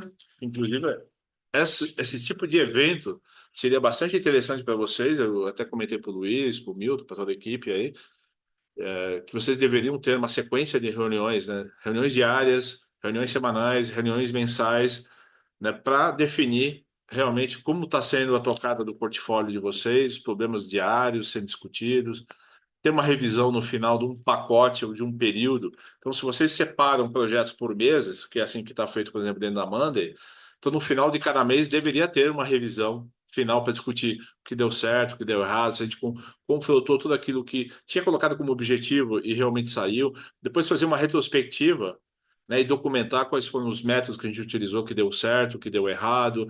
A equipe precisa ser aprimorada, passar por treinamento, utilizar melhor a ferramenta Monday. Então, N coisas que podem ser consideradas. Então, adaptar o método Scrum, que foi previamente desenvolvido para desenvolvimento de software e aplicativo, para a realidade de vocês do dia a dia. Tá? Essa seria uma situação bastante interessante. E tocar as sprints em ondas. Tocar as sprints em ondas pode ser para vocês uma adaptação daquilo que eu estou te falando. A sprint 1 pode ser novembro, projetos de novembro sendo desenvolvidos e entregues. Sprint 2 pode ser, sei lá, os projetos de dezembro. Então, essa sequência de ondas de lançamento, e a gente tem um portfólio, um backlog de projetos a ser tocado, pode ser mais ou menos adaptado para a realidade de vocês, tá? E para cada sprint, eu posso ter esses pacotes de atividades mensurados e ser gerenciados por meio de um burn down chart. Então, é uma outra filosofia. Em vez da gestão ágil, a gente não tem cronograma, a gente tem burn down chart. Como, por exemplo, as equipes de desenvolvimento de sistema trabalham por horas, quando a gente pensa no pacote de desenvolvimento de um sistema, né, ou um módulo de um sistema, a gente faz a somatória de horas. Então, numa janela de 30 dias, eu tenho, sei lá, 2.000 horas de trabalho das pessoas. Passou um dia, eu tenho menos, porque foram executadas as atividades. Então, isso gera um gráfico que a gente chama de burn down, né, uma queima de cima para baixo, né? Onde eu consigo fazer uma projeção por meio de uma taxa de produtividade da minha equipe, aqui, por exemplo, está 50 horas por dia de trabalho sendo executada. Então, eu consigo projetar em quantos dias eu vou terminar esta sprint. Se eu tinha por objetivo terminar em 30 dias, essa projeção me mostra que eu vou terminar em 37, não vai dar? Então, eu tenho que acelerar. Como que eu acelero? Colocando mais recurso, mais pessoas trabalhando ou aumentando a minha produtividade. Então, nesse ponto, eu tenho que passar de 50 horas por dia para 90 horas por dia para terminar em 30 dias. Então, essa é a filosofia do Burnout Chart, tá? E o Scrum, ele bebeu da água do Kanban, que eu comentei para vocês. Transparência, adaptação, inspeção, tudo isso veio do Kanban, tá? A gente tem os fundamentos, né? Comprometimento, foco, abertura, respeito, coragem, são os fundamentos do Scrum, também vieram do Kanban, tá? E aí, no Scrum a gente tem um Product Owner, então a gente não tem o gerente de projeto, a gente tem o Product Owner, o dono do produto, o Scrum Master, que vai garantir que esse método Scrum seja utilizado pela equipe, e uma equipe de desenvolvimento. Então, esses são os papéis que a gente tem, né, para uma equipe de no máximo 9 membros, tá? Onde o Product Owner faz a vez, né, de intercâmbio entre os executivos, os usuários e a equipe Scrum. Ele é mais ou menos essa função do gerente de projeto, vamos dizer assim, tá? O Scrum Master é uma pessoa que traz o conhecimento, né? É uma pessoa que é facilitadora e faz com que a equipe trabalhe o método Scrum dentro da empresa, né? Então, é um coach, né? Um treinador, um líder servidor, tem autoridade no processo, mas não na equipe. É um escudo contra interferências, né? Então, a partir do momento que a gente fecha um pacote, uma sprint de um determinado momento ali, o ideal é que não passe por interferência, né? As pessoas vão conseguir terminar a sua sprint sem interferência, sem mudança, né? Então é um removedor de impedimentos e um agente de mudança dentro da empresa. Já a equipe, né, de desenvolvimento, ela deve ser auto-organizada, comunicação frequente, e para que isso aconteça, normalmente é melhor que esteja no mesmo lugar, por isso o War Room, né, a sala de guerra, tá? Comunicação transparente, tem um tamanho enxuto, menos de 9 pessoas ao todo, tá? Focado e comprometido, né? Atitude mosqueteira, né? Que é focada, né? Equipe entrosada, multidisciplinar, multifuncional, tá? Principalmente no formato T-shape. O que é T-shape? Alguém que tem visão de produto, alguém que tem visão de logística, alguém que tem visão de negócio, que tem visão de marketing. Então, é um funcionário multidisciplinar, né, no pensamento. Eu vou pular um pouquinho essa parte mais teórica, né? Então, rapidamente, o que a gente tem? Uma sequência, né? Backlog, sprint backlog ou release backlog, a gente chama, aí entra para dentro das sprints, vai executando cada atividade e à medida que o tempo vai passando, a gente vai registrando no Burnout Chart, tá? Então, essa é mais ou menos a estrutura que a gente tem, tá? E aqui nesse caso, a gente tem várias certificações, tá? Em gestão ágil de projetos, que depois, se tiver interesse, pode acessar o nosso site, tá? Tem alguns cursos online também que a gente tem, tá? Da VM Study. E aí, finalmente, a gente entra no método Kanban. O método Kanban, a gente tem, né, a casinha da Toyota, que a gente chama, né? E um dos pilares aqui é o método Kanban, tá? Que ele está muito atrelado ao just-in-time da indústria automobilística que eu comentei para vocês, tá? Ligado com o quê? A autonomação, né? Então, um processo autonomado quer dizer que ele tem uma fusão entre automação, né, e pessoas, né? Então, não dá para fazer um processo 100% automatizado, né? Então, a gente tem que levar em consideração o conceito do Kaizen, que é melhoria contínua, nivelamento, né? Kanban, fluxo contínuo de atividades, takt time, sistema puxado, just in time, tá? Então, mais ou menos, essa aqui é a casinha do Kanban. Aqui só tem um histórico aqui do pessoal da Toyota, né? Então, foi criado o Kanban lá na década de 60, tá? Então, assim, não é uma coisa nova, está aí no mercado e deve ser utilizado, tá? Então, a gente tem aí também que os valores, né, muito parecido do Scrum, porque o Scrum acabou meio que copiando transparência, foco no cliente, compreensão, balanceamento, fluxo, acordo entre as pessoas que vão trabalhar, colaboração, liderança, respeito, isso aqui são os valores do Kanban. E aí eu tenho de uma forma visual como o pacote de trabalho corre na linha do tempo. Então, a partir de um pool de ideias ou do backlog, eu tenho propostas, né? Itens selecionados, aí eu tenho itens em progresso, estão caminhando até que eu tenha realmente a entrega. Qual que é a vantagem de ter um processo por meio do Kanban? Primeiro que eu posso limitar a quantidade de itens por fase, certo? Por fase, tá? Segundo, que tudo isso gera indicadores. Então, eu tenho o lead time, eu tenho o takt time, eu tenho a taxa de entrega, tudo isso gera indicadores, né? Gera os nossos famosos KPIs. Então, eu só consigo extrair KPIs à medida que eu tenho processos desenhados, tá? E o Kanban é ótimo para isso. Então, o grande objetivo é evitar isso aqui, né? O acúmulo de tarefas ou trabalhos, né? Ou produtos semi-acabados intermediário entre operações, certo? Então, eu vou empurrando para frente. E eu espero que lá no final eu tenha uma demanda. O sistema Toyota de produção é diferente. Ele é um sistema puxado. Então, eu tenho a demanda e aí eu vou planejando para trás. Então, o grande objetivo é não ter operador ocioso, é não ter a máquina ociosa e não ter estoque intermediário. Esse é o sistema Toyota de produção, tá? E aí, a partir do momento que eu consigo colocar o sistema Kanban dentro da empresa, que é mais ou menos aquilo que a gente está fazendo da Monday com vocês, é depois estender esse modelo para outros departamentos. Então, eu posso ter um modelo processo desenhado do comercial, depois para a área de gestão de projetos, de eventos, contas a pagar, contas a receber, logística. Então, cascatear esse modelo para os outros departamentos com o objetivo de ter o mesmo sistematizado dentro da empresa, tá?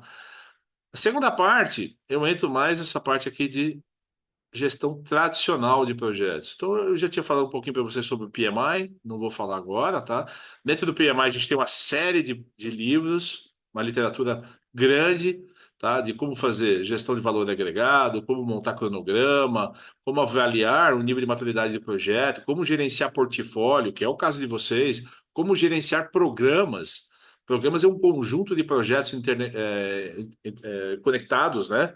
Então, por exemplo, eu trabalhei no projeto do Fox, Volkswagen Fox. Então, a gente tem o Space Fox, né? A gente tem o Cross Fox, a gente tem o Fox tradicional. Tudo isso forma um programa e todos os projetos formam um portfólio, tá? Então, esses guias do PMI são muito bons aí para quem trabalha com projetos complexos, tá? Existem aí uma série de certificações também do PMI, tá? E uma imagem que eu queria mostrar para vocês é o seguinte: a gente tem, dentro da gestão tradicional de projetos, a gente tem grupos de processos. Grupo de processo de iniciação, grupo de processo de planejamento, grupo de processo de execução, de monitoramento e de encerramento. Então, isso aqui lembra bastante o projeto de vocês, né? Vocês têm tarefas a serem feitas no início. Vocês têm que ter um planejamento, então tem um grupo de processo de planejamento. Depois vocês executam, gerenciam as mudanças, né? O transporte, né? Dos equipamentos, a instalação, depois a desinstalar, trazer de volta para casa. Então, esse é o de. Em paralelo, eu faço o quê? Eu estou monitorando e controlando. E depois eu tenho o encerramento do meu projeto. Então, o que que o PMI fez? Para cada grupo desse, eles planejaram uma série de processinhos, certo? Cada um desses aqui é um capítulo dentro do guia PMBOK. Então tem aqui, iniciação, desenvolver o termo de abertura do projeto, né? Identificar as partes interessadas. Então esse aqui está no capítulo 4.1, esse aqui está no capítulo 13.1. Depois eu entro na fase de planejamento. Planejar o escopo do projeto, planejar o cronograma do projeto, planejar os custos do projeto, a qualidade do meu projeto, certo? Se controla a qualidade, entregou no prazo, tudo funcionou, faz os critérios de aceitação, tudo isso funcionou? Tem um plano da qualidade? Ótimo. Um plano de recursos, um plano de comunicação, como é que as pessoas vão se comunicar, quem recebe tal qual documento, quem emite documento, quem aprova os documentos, né? Plano de aquisições, um plano de engajamento das partes interessadas, plano de riscos, tudo isso forma o quê? O nosso plano do projeto. Pô, Alexandre, mas eu tenho 20 projetinhos no mês. Eu não tenho como ter tudo isso aqui para cada projeto. Tenho sim, gente. Uma forma simplificada, você tem que ter isso aqui feito. Se você não tiver esses planos do projeto, a gente simplesmente está correndo, né, a revelia por conta e risco. Então, ter o mínimo de planejamento do escopo é fundamental. Como é que eu registro esse escopo? Olha, eu falei para você, a gente pode registrar no Project Model Canvas. Lembra que eu falei? De forma visual. Olha, um projeto é similar ao outro, então eu posso classificar os projetos. Projetos tipo A, projetos tipo B, projetos tipo C. Foi o que eu fiz, por exemplo, lá na VEG. Lá são equipamentos, eles fazem aquelas, né, motores, geradores enormes, né, para aquelas geradores de energia eólica, né, do tamanho de uma casa, cada motor daquele. Eles têm 300 projetos por ano. Então tem que fazer classificação. Projeto tipo A tem o escopo tipo A. Projeto tipo B tem o escopo tipo B. Certo? Projeto tipo A tem o cronograma tipo A.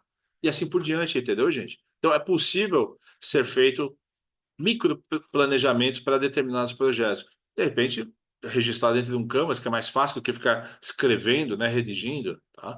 A partir daí eu tenho que a execução, adquirir recursos, desenvolver equipe, gerenciar a qualidade, gerenciar o engajamento, conduzir as aquisições, gerenciar as comunicações e, finalmente, implementar o plano de resposta aos riscos. Porque se aqui eu planejei o risco, aqui eu implemento as minhas contramedidas para evitar os riscos, que é aquele exemplo que eu dei para vocês, né, da falta de caminhão para transportar o equipamento, certo? Então, eu tenho que ter um plano B, eu tenho que ter um plano C, dependendo da probabilidade do risco acontecer. Enquanto isso, eu tenho que monitorar o escopo do projeto, eu estou cumprindo aquilo que eu planejei, monitorar o cronograma, estou cumprindo os prazos, eu estou cumprindo os custos, eu estou controlando a minha qualidade, estou fazendo auditorias, checkpoint, checklist, controlar os recursos, né, da minha equipe que está trabalhando ou dos equipamentos que eu estou utilizando, monitorar as comunicações. Então, as coisas estão acontecendo da forma que eu planejei, né, em termos de comunicação, monitorar os riscos, as aquisições, né, monitorar o engajamento das partes interessadas. Tudo isso faz parte do monitoramento, né? E, finalmente, eu encerro o projeto de forma oficial. Eu tenho que ter, da mesma forma que uma reunião de kickoff, um termo de abertura de projeto, eu tenho que ter também uma ata de encerramento do meu projeto, que garante que eu tenha depois as lições aprendidas para que eu possa tocar. E dentro do PMBOK, eu tenho, né, diferentes áreas, né, de conhecimento. Como fazer a gestão de escopo é um capítulo. Como fazer a gestão de risco é outro capítulo. Então vai, cronograma, partes interessadas, como fazer integração, qualidade, custo, aquisições, recursos, comunicação. Então o legal aqui é o seguinte, eu não tenho que decorar essas coisas. Eu uso o PMBOK como um guia para que aí eu tenha um insight para eu adequar todo esse nível de conhecimento, né, formas de planejamento e controle, à minha realidade do dia a dia, certo? Como eu falei, pô, se entrar no capítulo de cronograma, tem um monte de informação lá dentro para fazer um cronograma detalhado, caminho crítico, né, salvar o baseline, tem uma série de coisas que tem lá dentro para criar um cronograma. Poxa, mas o meu cronograma é mais simples. Então eu vou pegar aquilo que tem lá dentro, ver aquilo que tem de valor para mim e adaptar à minha realidade. Agora, se eu tenho vários projetos na linha do tempo, eu tenho que fazer a gestão do portfólio. Estão me entendendo? Então, eu tenho microprojetos dentro de um mês, mas eu tenho o portfólio novembro, eu tenho o portfólio dezembro. Tudo isso tem que estar numa linha do tempo, né? Para que as pessoas saibam como controlar. Então, foi por isso que, por exemplo, dentro dentro da Monday de vocês, a gente conseguiu se organizar ali e colocar ali, né, separado por mês, o portfólio de projetinhos, de eventos que vocês têm. Então, cada vez mais vocês vão começar a ter insights e melhorar a forma que vocês fazem o controle dos prazos dos seus cronogramas. Pô, mas Alexandre, a gente não faz ainda gestão de riscos. Então, no capítulo de gestão de riscos do PMBOK, vai mostrar como você monitorar esses riscos, como você planejar os riscos, como fazer contramedidas, entende? De repente, criar um diário de bordo, a gente já conversou sobre isso. Né? Tem um portfólio, tem muita coisa acontecendo, muitos problemas ocorrendo. Como é que eu centralizo todos os problemas do mês? Eu posso ter o diário de bordo de novembro, onde eu vou registrar todos os meus problemas, quais foram as ações que eu tomei, as lições aprendidas, para que em dezembro não se repitam, para que em janeiro não se repitam, certo? Como registrar o escopo, como fazer as comunicações de forma efetiva. Uma grande parte das comunicações agora estão por dentro da Monday. Então, ó, vamos evitar de mandar e-mail, certo? Pô, a comunicação de um atraso de uma atividade eu faço por dentro da atividade lá dentro da Monday, não vou mandar uma mensagem ou um e-mail, porque aí sim eu tenho a comunicação feita de forma efetiva, assertiva e registrada. Porque depois no WhatsApp você vai, uma hora vai pagar que não tem um histórico guardado, entende? Então, como planejar a comunicação e como executar a comunicação, então essa poderia ser uma premissa, né, do plano de comunicação. Toda comunicação se dará por dentro da Monday, não mais por e-mail, certo? Toda a comunicação se dará, por exemplo, de relatórios de dashboards e gráficos por meio da Monday de forma automática. Ninguém vai ficar uma semana preparando para montar uma apresentação para uma reunião. Vai ter que estar lá em tempo real. Bom, não temos ainda, então vamos desenvolver, certo? Então essa é mais ou menos a ideia, tá, gente? Um plano de aquisições. Quando eu consigo ter um plano de aquisições para cada projeto, então eu posso criar um plano de aquisições para o mês. Todas as aquisições de todos os projetos do mês de novembro. Então, eu tenho ali a sequência, né? O funil de aquisição que eu tenho que fazer dentro do mês. A gestão de custos. Como é que eu faço os apontamentos de hora? Como é que eu faço o apontamento de recursos utilizados, de equipamento? Eu faço um fechamento de resultado de cada projeto versus aquilo que eu vendi? Então, como fazer isso? Pode beber da água lá do PMBOK. Gestão da qualidade é a mesma coisa. Entende? Então, tudo isso aqui ajuda vocês a gerenciar melhor o quê? O portfólio de projetos de vocês. Eu posso ter portfólio com projetos, eu posso ter programas, um exemplo de programa, né? Guns N' Roses veio para o Brasil, vai fazer um show em São Paulo, em Porto Alegre, no Rio de Janeiro, e vocês vão, né, prestar serviço. É uma forma. Você caracteriza isso como um programa. Tá tudo sequenciado, um depende do outro. Terminou aqui, eu tenho que desmontar, mandar para outra cidade, entende? Então, isso é um programa, tá? Subportfólio, quando realmente é bem complexo, né? Tem projetos decorrentes, vários programas, vários subprogramas, vários projetos. Como é que eu gerencio isso? Hoje vocês têm uma ferramenta fenomenal, que assim, em 25 anos que eu trabalho no mercado, hoje, eu posso dizer para vocês com certeza, vocês têm a melhor plataforma colaborativa do mercado. Eu não teria sugerido se eu não achasse isso. Como eu falei, trabalho com a Asana, já trabalhei com Gira, já trabalhei com Pipefy, já trabalhei com Trello, já trabalhei com ClickUp. Então, hoje, mais de 95% dos nossos projetos é com a Monday. Por quê? Eu sei do potencial para gerenciar portfólio, programas e projetos. Esse é o grande diferencial que a Monday proporciona para vocês, tá? E aí, se tentar separar os projetos, né? Uma organização. Hoje, vocês têm que acertar a organização de vocês. Ela é funcional? Ela é matriz fraca? É matriz balanceada? Ela é matriz forte ou ela é projetizada? A empresa vive de projeto? Então ela deve ser projetizada. Ela deve ter um PMO. Ela deve ter gestores de projeto. A empresa trabalha por projeto. Essa é uma estrutura projetizada. É assim que construtoras, empreiteiras trabalham, grandes casas de software trabalham, estrutura projetizada, tá? Onde a autoridade está mais focada onde? Em quem gerencia e toca os projetos e faz as coisas acontecer. Porque senão, se eu tenho uma estrutura funcional para uma empresa que tem um perfil projetizado, a autoridade de quem está trabalhando dentro dos projetos e tocando é muito baixa. Então, por isso que fazer uma análise crítica com relação a isso é extremamente importante para vocês, tá? E verificar, ó, o modelo de negócio da minha empresa, ela é projetizada? Sim ou não? Bom, se ela é, o meu modelo de gestão de projetos deve ser projetizado. Então, eu tenho que ter um PMO, eu tenho que ter uma estrutura voltada para isso. Eu tenho que ter equipe preparada, eu tenho que ter gestores de projetos, equipes especializadas para o projeto tipo A, para o projeto tipo B, para o projeto tipo C, certo? Nesse sentido, vocês vão garantir uma maior probabilidade de sucesso na implementação dos projetos de vocês.